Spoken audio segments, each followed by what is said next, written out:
नमस्कार। कक्षा 6 से 12 के इतिहास मिक्स जीके की श्रृंखला की सीरीज में आपका स्वागत है। और चलिए आज की हमारी शुरुआत है हंटर आयोग की नियुक्ति। हंटर आयोग की नियुक्ति की गई थी तो इसका पहला ही ऑप्शन होगा जलियांवाला बाग हत्याकांड के पश्चात। देखिए 13 अप्रैल 1919 को जब जलियांवाला बाग हत्याकांड करवाया गया, ठीक है, क्योंकि उस वक्त जनरल डायर ने भीड़ पर गोलियां चलाने का आदेश दिया था जिसमें काफी लोग मारे गए थे। तो ब्रिटिश सरकार ने इसकी जांच के लिए हंटर कमीशन का गठन किया है, लेकिन हंटर कमीशन ने मार्च 1920 में अपनी रिपोर्ट सौंप दी और इस रिपोर्ट में उन्होंने पूरी तरह से जनरल डायर को निर्दोष साबित कर दिया था।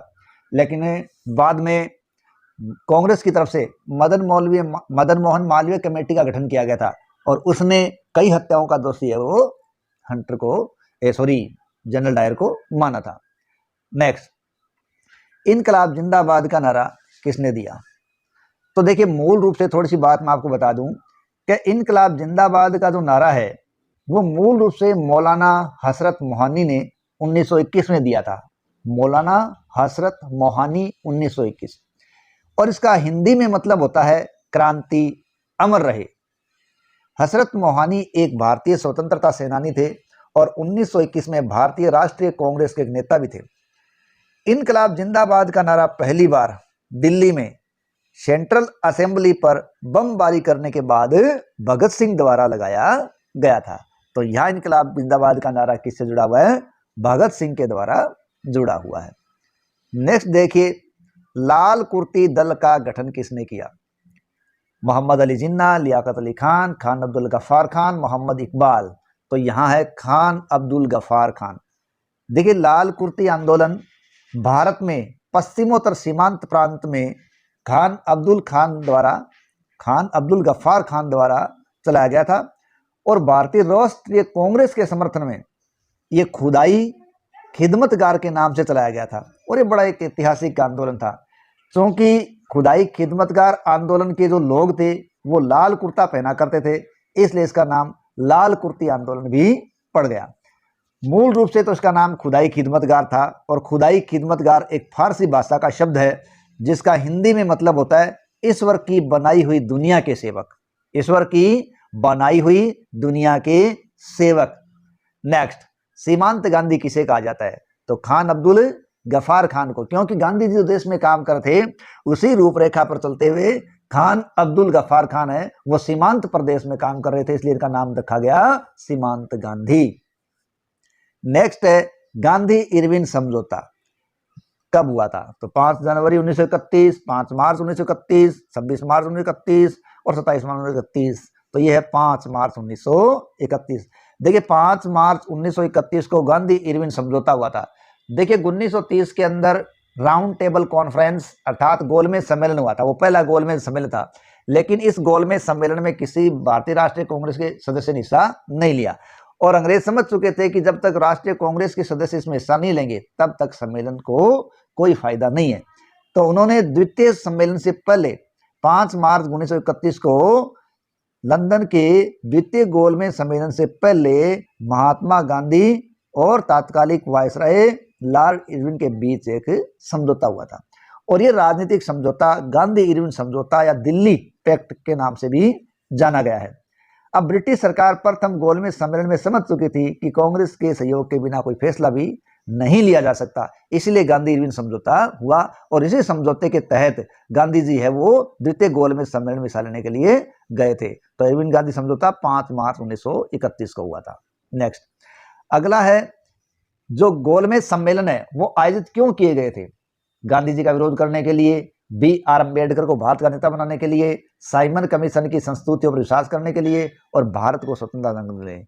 यहाँ आएगा साइमन कमीशन की संस्तुतियों पर विचार करने के लिए, क्योंकि हम जानते हैं कि नवंबर 27 के अंदर जब साइमन कमीशन का गठन हुआ, फरवरी 28 के अंदर जब वो साइमन कमीशन भारत आया तो वो 1919 के अधिनियम की समीक्षा करने के लिए ही आया था और उसी रूपरेखा के आधार पर उन्होंने समीक्षा करके दी थी।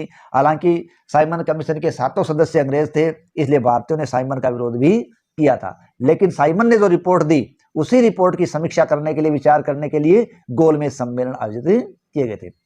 नेक्स्ट है गोलमेज सम्मेलन कहाँ आयोजित किए गए थे? देखिए गोलमेज सम्मेलन है वो लंदन में आयोजित किए गए थे।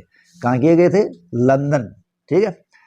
और जब दूसरे गोलमेज सम्मेलन के अंदर है वो गांधी जी जब इसमें भाग लेने के लिए लंदन गए तो वेस्टमिंस्टर चर्च की सीढ़ियां चढ़ रहे थे, तब फ्रैंक मोरिस ने कहा था एक अधनंगा फकीर। ये उन्होंने गांधी जी के लिए शब्द इस्तेमाल किए थे। नेक्स्ट, कांग्रेस के प्रतिनिधि के रूप में गांधी जी ने किस एकमात्र गोलमेज सम्मेलन में हिस्सा लिया था? तो वो था दूसरा। यानी कांग्रेस के प्रतिनिधि के रूप में गांधी जी ने केवल दूसरे गोलमेज सम्मेलन में हिस्सा लिया था। उसके बाद न तो उन्होंने पहले में लिया न वो तीसरे गोलमेज सम्मेलन में गए थे। नेक्स्ट अपना है कम्युनल अवार्ड 1932 किसने प्रस्तुत किया था? देखिए 16 अगस्त 1932 को ब्रिटिश प्रधानमंत्री थे रैमजे मैकडोनाल्ड। कौन थे? Ramsay MacDonald. उन्होंने क्या किया कि भारत में उच्च वर्ग, निम्न वर्ग, मुस्लिम, बौद्ध, सिख, भारतीय ईसाई, एंग्लो इंडियन, पारसी और अछूत आदि के लिए अलग अलग चुनाव क्षेत्र बनाने का निर्णय दे दिया और इसी को सांप्रदायिक पंचांट, सांप्रदायिक अधिनिर्णय, कम्युनल अवार्ड आदि के नाम से जाना गया। नेक्स्ट, पूना समझौता 1932 किसके मध्य हुआ था? देखिए पूना समझौता या पूना पैक्ट ये महात्मा गांधी और अम्बेडकर के बीच हुआ था। देखिए पूना पैक्ट या पूना जो समझौता है वो महात्मा गांधी जी भीमराव अम्बेडकर के बीच हुआ था और ये पुणे की यरवदा सेंट्रल जेल में 24 सितंबर 1932 को संपन्न हुआ था। अंग्रेज सरकार ने इस समझौते को सांप्रदायिक अधिनिर्णय या कम्युनल अवार्ड में संशोधन के रूप में अनुमति प्रदान की थी। समझौते में दलित वर्ग के लिए पृथक निर्वाचन मंडल को त्याग दिया गया, लेकिन दलित वर्ग के लिए यानी दलित वर्ग के लिए आरक्षित सीटों की संख्या प्रांतीय विधान मंडल में 71 से बढ़ाकर 148 कर दी थी और केंद्रीय विधायिका में कुल सीटों की संख्या 18% कर दी थी। इस प्रकार ये पूना पैक्ट गांधी और अम्बेडकर के बीच हुआ। इस पैक्ट के द्वारा माना जाता है कि दलित वर्ग है वो हिंदू धर्म से अलग होने से बच गया। नेक्स्ट, हरिजन पत्रिका का प्रकाशन किसने किया था? तो वो है महात्मा गांधी। देखिए हरि का शब्द होता है, अर्थ होता है ईश्वर या भगवान, और जन का मतलब होता है जनता या लोग। तो महात्मा गांधी ने हरिजन शब्द का प्रयोग हिंदू समाज के उन लोगों के लिए, उन समुदायों के लिए किया था जो सामाजिक रूप से बहिष्कृत माने जाते थे। इनके साथ ऊंची जाति के लोग छुआछूत का व्यवहार करते थे, अर्थात इन्हें अछूत मानते थे। सामाजिक पुनर्निर्माण और उनके साथ भेदभाव को समाप्त करने के लिए गांधी जी ने उन्हें हरिजन नाम दिया था और बाद में इसी नाम से इन्होंने हरिजन समाचार पत्र भी निकाला, जिसमें इस सामाजिक बुराई के लिए वे नियमित रूप से लेख लिखा करते थे। लेकिन यह ध्यान रहे कि अब हरिजन शब्द है उसको प्रतिबंधित कर दिया गया है। अब हरिजन शब्द का इस्तेमाल नहीं हो सकता। अब हरिजन शब्द के स्थान पर अनुसूचित जाति शब्द का इस्तेमाल किया जाता है। ठीक है। नेक्स्ट, कांग्रेस समाजवादी पार्टी की स्थापना कब हुई?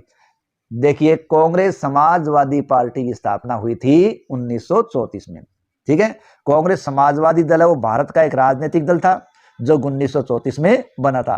कांग्रेस में जो समाजवादी विचारधारा है उसके जो सबसे पहले या प्रमुख प्रेरणा थे वो प्रेरक व्यक्ति थे पंडित जवाहरलाल नेहरू और सुभाष चंद्र बोस। ठीक है। तो पार्टी की स्थापना 1934। कांग्रेस समाजवादी पार्टी के संस्थापक कौन थे? जयप्रकाश नारायण बिल्कुल सही है, मीनू मसानी बिल्कुल सही है, आचार्य नरेंद्र देव बिल्कुल सही है। यानी ये सभी लोग हैं वो कांग्रेस समाजवादी पार्टी के संस्थापक सदस्यों में थे।